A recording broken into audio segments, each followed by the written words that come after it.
Good morning. It is Monday, February the 1st, 2016. And I have about a 15, maybe 20-minute video to give you. And I just ask that you guys be very patient.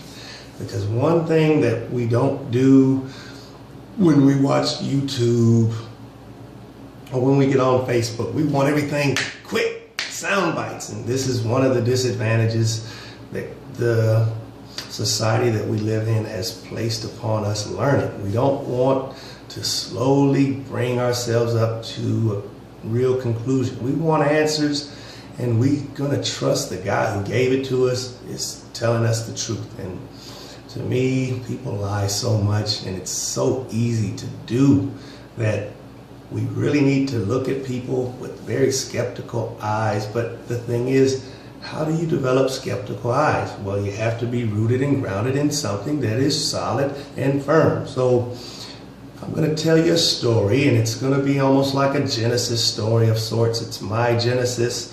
And so in the beginning, I was born to Mr. Steve Bailey Jr.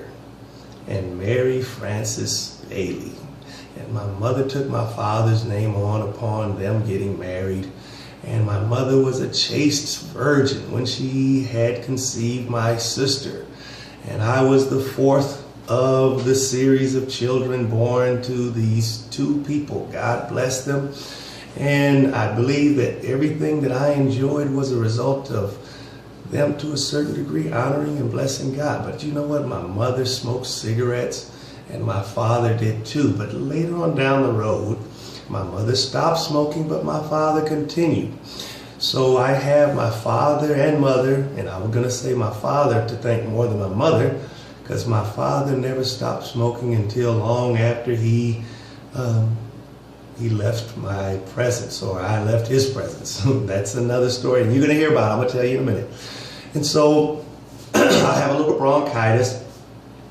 It's kind of resurged because of some minerals that I haven't been taking to help keep that thing under control. But that's another story. You'll hear about that later if you guys keep hanging out to my channel. But anyway, I grew up and I went to kindergarten, Theodore Roosevelt Elementary School, public school in the city of Compton. I was born in Compton. In fact, you can look up the address to the house. I'm going to give it to you right now. 607 South Pannes Avenue. That's Pannes Avenue. Now I'm giving you all these details just to kind of give you proof that I'm not just some, guy who just magically appeared on this earth to deliver a message of truth and, I'm going to disappear magically again. No, I'm kind of letting you know this is kind of the story of my getting to this making a video, and all of it's going to come together. Just be patient with me. It's going to be kind of interesting. And so go to kindergarten, and then I go to Our Lady of Victory School. It's not an elementary school, it's not a junior high school, it's a school. And I was there for 8 years, and my parents were paying a good tuition, and I was one of 4 kids that went to that school. My sister, she was the first to get there, and ultimately she went to a school called St. Anthony's High School in Long Beach. Our Lady of Victory's in Compton, and I was there for 8 years. My sisters, I had 2 sisters and a brother. All of us went through those schools. 8 years at Our Lady of Victory, and then 4 years at St. Anthony's. And ultimately, my sister went off to college. She went to Cal State Long Beach, and then she went to UCLA. And it was when she went to UCLA that I got fired up to go. Because when I was a junior in high school and even a sophomore, my sister was in college, and as tall as I was, even though I had a boyish face, I was tall enough to kind of, deal with these older women and have conversations, but I never went out on a date with any of them, and I never, had sex with any of them or anything like that. And so then I went to St. Anthony's High School, was there for 4 years, graduated, went to UCLA, and then I left. But let me just tell you what happened. My mother died when I was a junior in high school. I was 15 years old. And she died of cancer. And being exposed to all of this religious experience at these private Catholic schools, I also on the weekends was exposed to Baptist church on Sunday. And I was an altar boy, believe it or not, in elementary school. And when I got to my 8th year, the nuns came and told me, Jerry, you're not a Catholic, but I don't know how we were able to let you slip in the cracks and work as an altar boy in the church services, but hey, I got a kick out of it. I got to wear the cassock and the surplice. I got to prepare all of the things for the Eucharist, the wafers and the wine that the minister was going to, use for the services there, and had a real good time. And, it was so fun for me. They would have church service Monday through Friday at the church, at the school that I went to. They would have it every morning. So, in the 7th and 8th grade, I'm getting to school maybe an hour and a half before school starts to participate in this mass. And the minister would always have a period in the service where he would exegete certain passages in the Bible. And a lot of those things really made sense to me. It run through my ear. But by the time I get to high school, my mother's dead, and I'm kind of wanted to put all of this Bible stuff down, and I'm like, God, there's no God, and long story short, I go off to college. So I get to college, and I'm there. My parents wanted me to go there. They made it very clear. We want you to be educated. We want you to be as smart as that university professor. But on the flip side, they wanted me to believe in the Bible. And so when I get to the university, I see these intelligent, well-learned men teaching, and they're doing so many wonderful things with their minds, and they're able to demonstrate and show me, wow, this is how we're able to do this. And I'm like, wow, And eventually I raised my hand and I said, well, professor, you're very well and learned. I see you're skilled doing all these things with things in the material. Where did all these things come from? And he says, well, we don't know, but we're good at dealing with these things. And so I said, oh. And I said, well, did God do these things? And the funny thing is, the professor says, no, do you see God doing anything here? I'm doing these things, and these things, are proof that I know what I'm saying. So you can't prove God, and don't you dare try to do it. And I'm like, oh. So I'm kind of good at doing what I'm told, because in 1st grade, my mother gave me a beating because I didn't do what the teacher told me to do. In fact, I had lied and told my mother that I was doing what the teacher told me to do. And I had lied to her in such a way that my mother was so deceived that she took me to McDonald's. I liked McDonald's, and I had liked it so much I connected me lying to my mother, because I'd seen my mother reward my sisters and brothers by taking them to McDonald's. So, Mommy, guess what? I finished the Blue Book. There was a book that taught you how to read if you actually go through the process of doing the exercises there. And so I told my mother, Mommy, Miss Susan gave us the Blue Book, and I finished the Blue Book, and now I'm moving on to the Red Book. And my mother says, oh, my smart baby, we're going to take you to McDonald's. When I'm not cooking dinner for you tonight, I'm going to take you to McDonald's. And so my mother takes me to McDonald's, and I'm eating this food, feeling guilty. Why do I feel guilty that I'm eating and enjoying this meal? Because one, I knew something deep down inside told me it was wrong. And something told me that you lied to your mother. Why would you lie to somebody that does nothing but good for you? She did nothing but good. She wanted the best from me. That's why she was working as hard as she was. And she worked at the post office. My father worked for the county, did all these wonderful things. And so I'm eating, and it didn't slow me down, not one bit, from enjoying that Big Mac, the fries, the apple pie, and the drink. I know that that's kind of a typical meal for me now. If I go to McDonald's, which I don't, I'm not knocking McDonald's, but I'm just saying I don't frequent there too much now. So anyway, the professor, he's telling me don't believe in God because, I don't need God to do the things that I do, and neither do you. And if you follow my lead, you'll be okay. So I'm kind of scratching my head. So I never totally got rid of this thought about God, but I was able to kind of buy into what he was selling because it liberated me. It set me free to ask dumb questions like, I don't see. And it's kind of funny how we actually are telling on ourselves when we say we don't see. We have eyes, but we don't see what's wrong with two consenting adults having sex with each other. Why is it that two consenting adults shouldn't be able to do what they agree to do and get the deed done and move on? No problem. Well, the thing is because you're stupid. You are like a sheep. Sheep are dumb animals, and that's why the Bible uses them to compare humans and their moral thinking to them. They are dumb. We are dumb. So I'm not, saying that I'm this genius of a guy compared to you. I'm saying that I was once like you, and I am still like you to the degree that I am a human. But the difference between me and you right now is that you are not thinking.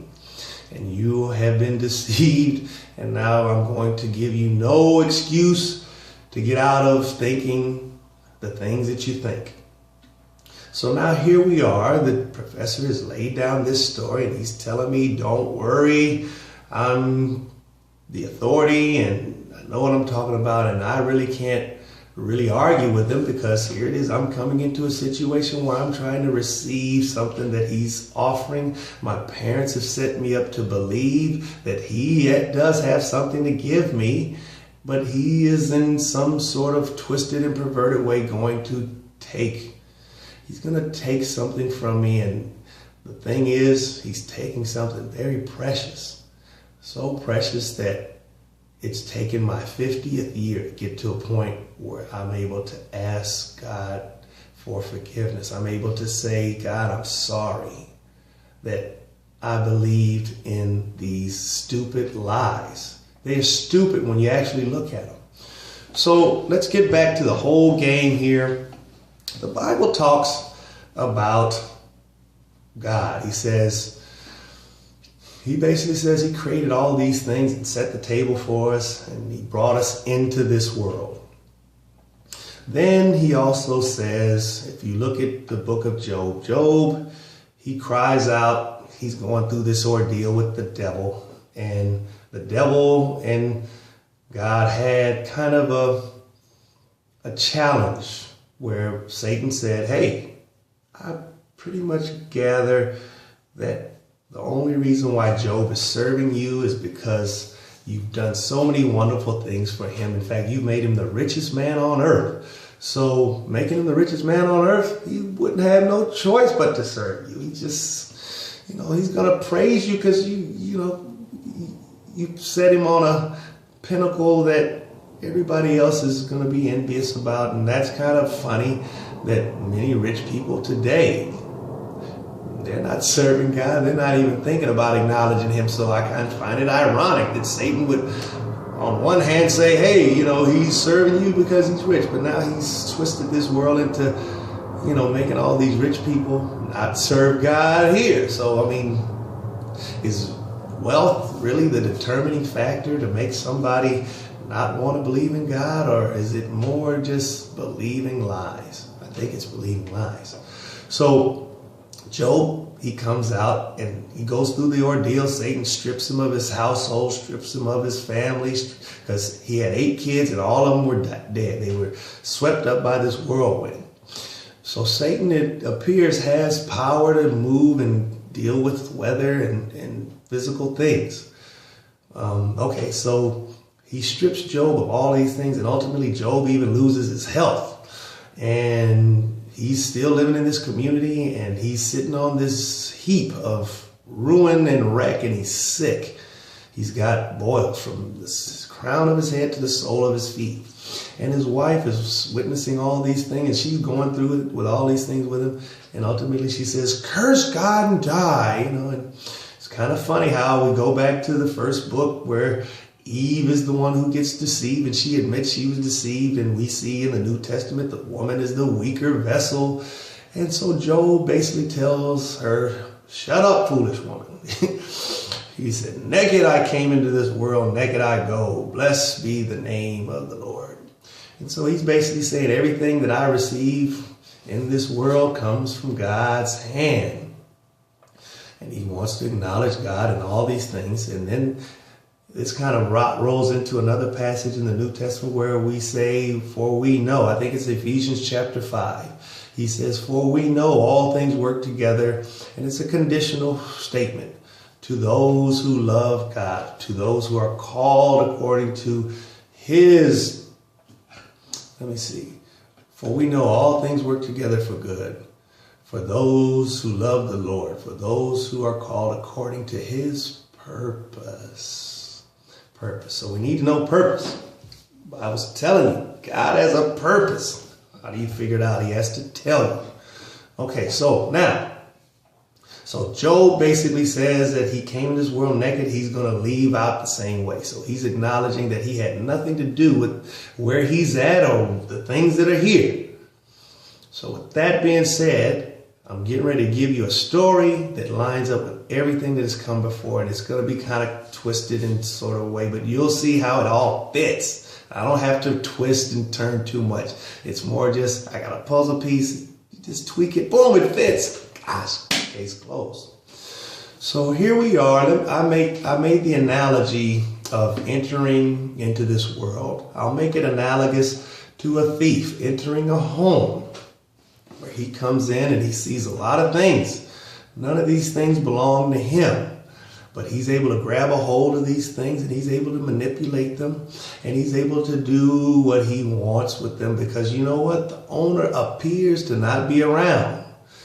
And so that's the only reason why he ended up coming in. He's basically coming in because he saw the owner of the home leave and he's comfortable. He's figured out the routine of the owner. So now he can comfortably enter through the window in the back. And so he comes into the back and he sees all these things and he proceeds to take them. And then he runs out and he's walking down the street and he's got himself far away where he feels safe. It's safe enough to now manipulate these things. And what he's going to do, he's looking for some money. He's looking to get something. And so he comes to me and he says, hey man, you want got an iPod, I got a laptop, I even got this, man. I got some wireless headphones that you can Bluetooth it in and all of this. And I said, oh, I'd like that. I said, are these yours? Yeah, they're mine, man. I got these, I got the receipt. Oh man, you know what? I don't have the receipt. So he's lying to me about, where he got these things from. And he's saying that they're his. So I basically, I really like it. I said, well, how much that iPad? I saw it on Google, on Amazon. I saw it on Amazon for $800. How much you want to sell it for, man? I'll give it to you for $50. Oh, $50. Oh, wow. What? This is, wow, man, you know what? Here you go, bro. I'll take it. But hey, before I take it, let me turn it on, make sure it works. Because you know what?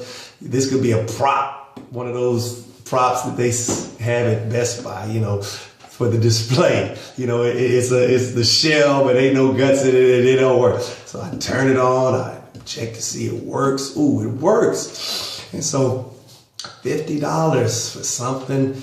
So in my mind, I'm thinking, you know what? I'm going to believe the lie enough to where I can take advantage of this thing too. So here it is. I take this thing and here it is. I'm basically making the comparison to us.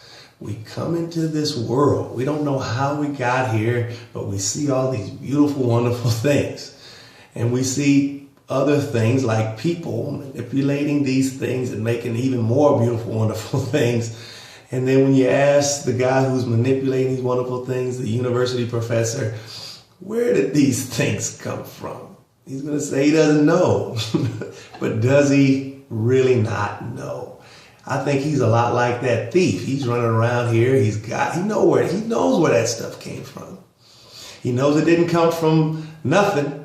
He knows that something had to make it and bring it into existence.